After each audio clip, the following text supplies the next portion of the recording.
మీరు నోట్ చేసుకొని సమాధానం చెప్పండి.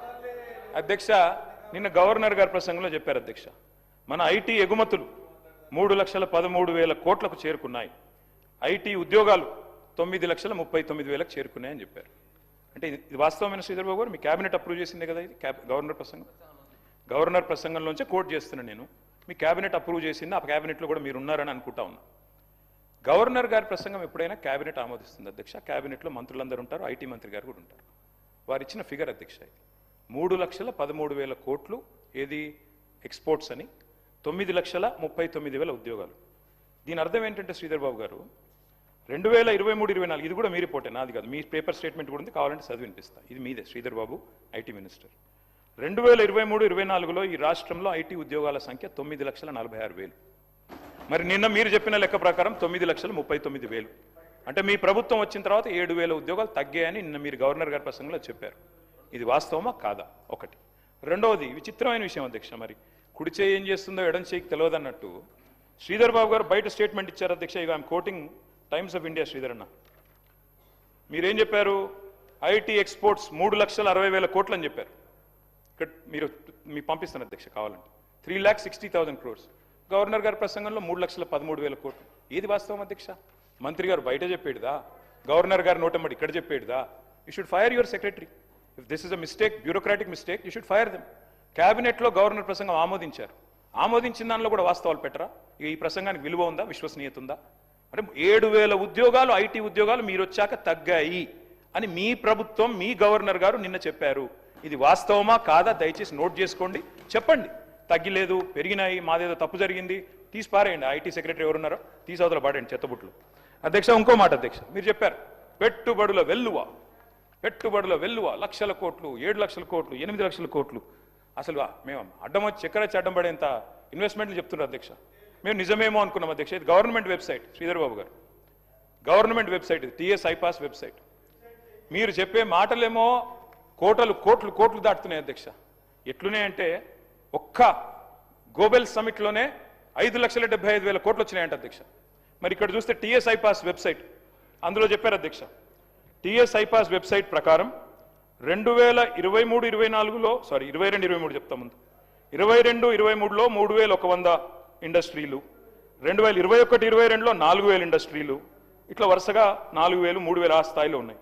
మీరు వచ్చిన తర్వాత 2024-25లో 2,050, 2025-26లో 1,126. మాటలేమో కోటలు దాటుతున్నాయి, లెక్కలు చూస్తే మరి ఇది ప్రభుత్వ వెబ్సైట్, నా కవిత్వం కాదు, నాది కాదు. You should fire the people who are doing this mistakes. Sridhar Babu గారు, మీరు మా మీద ఒంటికాలతో లేవడం కాదు. దయచేసి మీ డిపార్ట్మెంట్లో, మీ గవర్నర్ ప్రసంగంలో ఎన్ని తప్పుల తడకగా రూపొందించారు, దానికి ఏం విలువ ఉంది, ఏం విశ్వసనీయత ఉంది?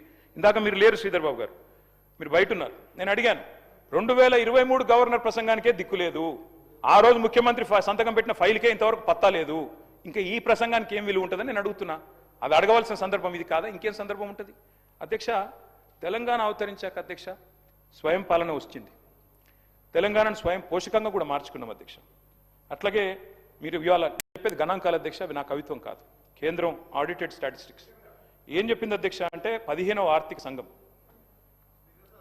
Sir, you can give in your reply, Sridhar Babu. No, I just want to set the record straight, sir. I just want to set. Sir, KTR గారు చెప్తా ఉన్న సందర్భంలో వారికి కూడా తెలుసు అధ్యక్ష, ఈ ఎక్స్పోర్ట్స్కు సంబంధించిన అంశం విషయంలో నేను ఆ రోజు ప్రస్తావన చేసింది పూర్తి స్థాయిలో అనధికారికంగా వచ్చిన సమాచారాన్ని వారు ఏ రోజైతే ఈరోజు మార్చ్ సందర్భంలో పెట్టుకొని, లేకుంటే వారు ప్రతి క్వార్టర్లో ఎక్స్పోర్ట్స్కు సంబంధించిన అంశం వచ్చినప్పుడు ఆ రోజు వచ్చిన టాలీ చెప్పడం జరుగుతుంది.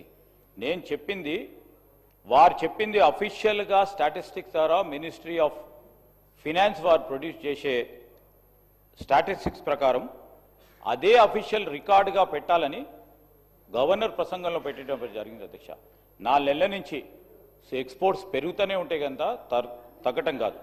జాబ్స్కి సంబంధించిన అంశం తప్పకుండా పరిశీలన చేస్తాం, ఎక్కడైనా సంఖ్యపరంగా ఉందా డెఫినెట్లీ దాన్ని చూడటం జరుగుతుంది అధ్యక్ష.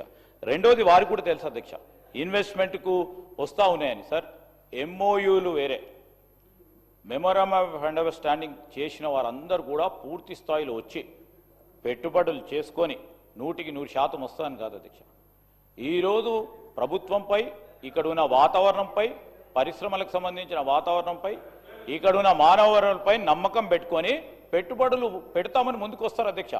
వారికి సంబంధించి కూడా అనేక సందర్భాల్లో ఫైనాన్షియల్ క్లోజర్ కాదు, పార్ట్నర్షిప్ డిస్ప్యూట్స్ వస్తాయి.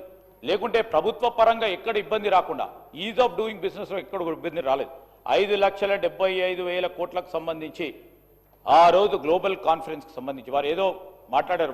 వాళ్ళకి సంబంధించిన గోబెల్స్ ప్రచారం ఏ విధంగా చేస్తారో ఆ విధమైన ప్రచారం చేసేటానికి ప్రయత్నం చేస్తూ ఉన్నారు. కానీ 5,75,000కు సంబంధించిన పెట్టుబడులు పెడతామని ఎంఓయూలు చేసుకోవడం జరిగింది అధ్యక్ష. ఈరోజు 2022, 23, 24, 25 ప్రస్తావన తీసుకొచ్చారు. తక్కువ అవుతుందని కాదు అధ్యక్ష. ఈరోజు పెట్టుబడులు ఏ విధంగా వస్తూ ఉన్నాయి, పూర్తి స్థాయిలో మేము బెట్ చేసిన తర్వాతనే ఎంఓయూ చేసుకున్న తర్వాత, కొన్ని సందర్భాల్లో ఎంఓయూ చేసుకున్న తర్వాత అధ్యక్ష ఆ కంపెనీస్కి సంబంధించిన సమాచారాన్ని అన్నిటిని కూడా సేకరించి వాళ్ళకి వయబిలిటీ ఉందా లేదా అని అంతా కూడా చేయటం జరుగుతుంది. వారికి కూడా ప్రత్యేకంగా తెలుసు, because he's well experience in that department.